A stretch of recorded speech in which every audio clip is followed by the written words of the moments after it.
Bonjour Élie Carmon. Merci d'avoir accepté notre invitation aujourd'hui. Vous êtes chercheur à l'Institut international pour la lutte contre le terrorisme de l'université Reichman en Israël. Je voudrais qu'on commence avec la situation au Liban et ces déclarations hier du nouveau chef d'état-major de Tsahal, le général Eyal Zamir, qui considère que l'armée israélienne continuera à œuvrer, je le cite, pour éliminer les menaces que pose le Hezbollah afin de protéger les localités du nord d'Israël, du nord et de l'État d'Israël. Où en est justement cet affrontement et la réaction Israël aux tentatives de réorganisation du Hezbollah dans le sud du Liban? Selon la dernière déclaration de certains éléments israéliens qui n'ont pas été nommés, mais représentent le gouvernement, l'armée libanaise réussit quand même à désarmer beaucoup de l'infrastructure du Hezbollah dans le nord dans le sud du Liban. Il y a de temps en temps des actions de Tsahal ciblées, surtout contre des terroristes qui tentent d'arriver en voiture ou en motocyclette. Et même il y a eu des attaques contre des éléments du Hamas qui sont actifs surtout dans la ville de Styr. Et il y a un développement très important, c'est qu'avec l'accord d'Abou Mazen, le chef de l'État, l'autorité palestinienne qui a visité le Liban, avec l'accord du Liban, ils ont commencé à démanteler, à désarmer les milices palestiniennes, surtout du Fatah et ses associés dans les camps palestiniens du Liban. On met également en avant l'efficacité de la purge du Hezbollah qui aurait été menée par les autorités libanaises à l'aéroport de Beyrouth, qui est une sorte de hub qui permettait au Hezbollah de récupérer des équipements militaires. Oui, on se rappelle que dans le passé, Hezbollah contrôlait l'aéroport, mais aussi le port de Beyrouth. On se rappelle la grande explosion qu'il y a eu dans le port. Après le cessez-le-feu, les autorités libanaises ont repris le contrôle de l'aéroport. Il y a eu tentative, par exemple, des avions iraniens ou même des personnalités iraniennes pour introduire des sommes importantes d'argent, et ils ont été arrêtés soit par les menaces d'Israël, soit par les autorités libanaises. Alors vous nous montrez bien, Élie Carmon, les progrès effectués au Liban contre le Hezbollah en faveur de son désarmement progressif. Est-ce qu'il vous semble possible, envisageable, comme le décide l'administration Trump, qu'à un moment ou un autre, le Liban décide de discuter en vue de son intégration aux accords d'Abraham et de normaliser ses relations avec Israël? Je crois qu'il y a encore beaucoup à faire, surtout à désarmer le Hezbollah dans le nord du pays, surtout dans la vallée de Bekaa, où il y a encore un arsenal de missiles de longue portée et des infrastructures souterraines. Il y a aussi la question de ces terroristes, de militants de Hezbollah. Est-ce qu'ils seront encadrés dans l'armée progressivement dans l'armée libanaise, comme l'a proposé le président Aoun? Mais je crois que ça, c'est un processus assez long. Et donc, on doit attendre ce développement. Si vraiment il y a un accord qui marche dans le nord du Hezbollah, dans le nord du Liban, peut-être on peut parler aussi d'une solution politique dans le cadre des accords d'Abraham. Alors, vous évoquez la situation. Je ne crois pas pour le proche avenir.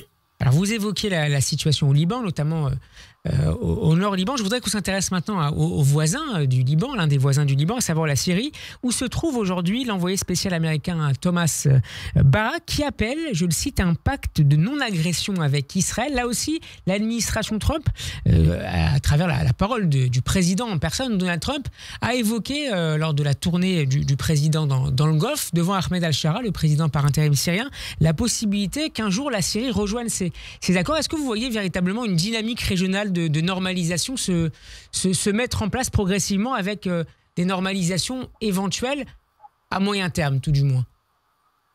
Sans doute, il y a aussi un développement très positif avec la décision du président Trump d'annuler les sanctions par la médiation surtout de l'Arabie Saoudite, mais aussi du président Erdogan de la Turquie.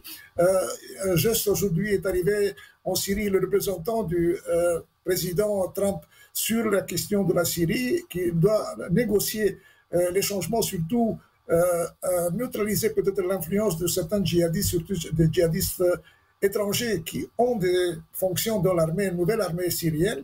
Et on parle aussi de contacts directs entre Israël et la Syrie, qui n'ont pas été démentis complètement. Et je crois que peut-être c'est plus facile d'arriver à un accord avec la Syrie, la nouvelle Syrie, si vous voulez, le nouveau régime, qu'avec le Liban. Il y a quand même le problème de la Turquie, parce que la Turquie voulait avoir une influence prépondérante en Syrie. Il y a maintenant des négociations secrètes entre Israël et la Turquie en Azerbaïdjan, justement pour trouver un modus vivendi entre deux gouvernements qui ont des intérêts notamment dans l'espace aérien syrien, dit-on. Pas seulement, parce que la Turquie aurait voulu construire de nouvelles bases militaires, même dans le sud de la Syrie, et surtout renforcer la défense aérienne, contre-aérienne de la nouvelle Syrie, surtout contre Israël. Alors, l'administration américaine qui est particulièrement active ces dernières semaines au Moyen-Orient, on parlait tout à l'heure du nucléaire. Je voudrais qu'on s'intéresse maintenant à la situation évidemment dans la bande de Gaza, avec cette nouvelle proposition de cessez-le-feu entre Israël et le Hamas, mise sur la table par Steve Witkoff, l'émissaire spécial américain au Moyen-Orient. Proposition qui prévoit notamment la libération de 10 otages vivants et de la moitié des dépouilles contre un cessez-le-feu de 60 jours et la libération par Israël de prisonniers palestiniens condamnés notamment pour terrorisme. Est-ce que ce plan vous semble être en mesure cette fois de convaincre les deux parties de s'entendre? Je crois que l'opinion publique israélienne et beaucoup de politiciens auraient préféré une libération totale des otages et un cessez-le-feu total, peut-être la fin de la guerre. Et cela dépend beaucoup de l'administration du président Trump, qui est de plus en plus inquiet de la situation à Gaza. On voit que même l'aide humanitaire, avec le support de compagnies américaines, ne marche pas très bien. Et ça, comme je dis, ça dépend aussi beaucoup des Américains et de la patience, si vous voulez, du président Trump. Justement. Du Premier ministre. Elie Carmon, est-ce qu'il y a une forme de lassitude de l'administration Trump face à la volonté du gouvernement Netanyahou et de ses alliés les plus proches? On a vu notamment ces déclarations tout à l'heure de Bezalel Smotrich sur le fait que la signature d'un cessez-le-feu entraînerait inévitablement son départ du gouvernement. Il y a une forme de lassitude côté américain face à cette volonté de poursuivre la guerre à Gaza côté israélien? Bien sûr, parce que le président Trump est intéressé dans une paix très rapide. Il a des négociations avec l'Iran et on voit aussi des divergences très importantes sur la négociation entre l'administration Trump et l'Iran. Israël n'est pas convaincu que l'accord qui sera acquis sera favorable aux intérêts d'Israël. Il y a eu des menaces, soi-disant, proférées par certains sources israéliennes contre l'Iran, et il y a eu la déclaration ouverte du président Trump qui a été utilisée pendant une conversation téléphonique avec Netanyahou. Ne faites rien qui peut empêcher la continuation du dialogue et de la négociation sur le nucléaire avec l'Iran. En même temps, en citant des sources américaines, le New York Times nous apprenait hier que les Américains considéraient qu'Israël aurait la capacité de lancer une frappe dans des délais très courts, sans moyen pour les Américains de réagir. On sait par ailleurs que Ron Dermer, le ministre israélien des Affaires stratégiques et le chef du Mossad, David Barnea, étaient à Washington. Ron Dermer et Barnea qui ont rencontré Steve Witkoff, l'émissaire américain, qui avoue que les déclarations étaient assez franches, assez directes avec ses partenaires israéliens. En principe, il y a une possibilité opérationnelle d'Israël d'attaquer une partie, pas toute l'infrastructure nucléaire de l'Iran, mais il y a le jour d'après. Parce qu'il y aura une réponse iranienne, et pas seulement peut-être iranienne, même aussi du Hezbollah du Liban et surtout des Houthis du Yémen. Et donc, je ne crois pas qu'Israël fera une opération d'envergure sans un accord ou sans une acceptation de l'administration Trump. Et si on le fait, on met en danger finalement la sécurité d'Israël et surtout le futur des relations stratégiques avec les États-Unis. Cette fermeté américaine, Elie Carmon, elle s'explique également par la position des États du Golfe. On a appris également ces dernières heures que les Saoudiens, les Émirats et les Qatariens avaient indiqué à Donald Trump lors de sa tournée diplomatique au début du mois dans le Golfe leur hostilité très franche à une campagne militaire contre l'Iran. Ça compte aussi? Ça compte parce que les champs pétroliers et du gaz du Moyen-Orient, surtout les pays du Golfe, sont menacés par l'Iran en cas de conflit. Mais finalement, la décision du président Trump sera prise en considération des intérêts stratégiques éminents de l'État américain et pas des pays du Golfe.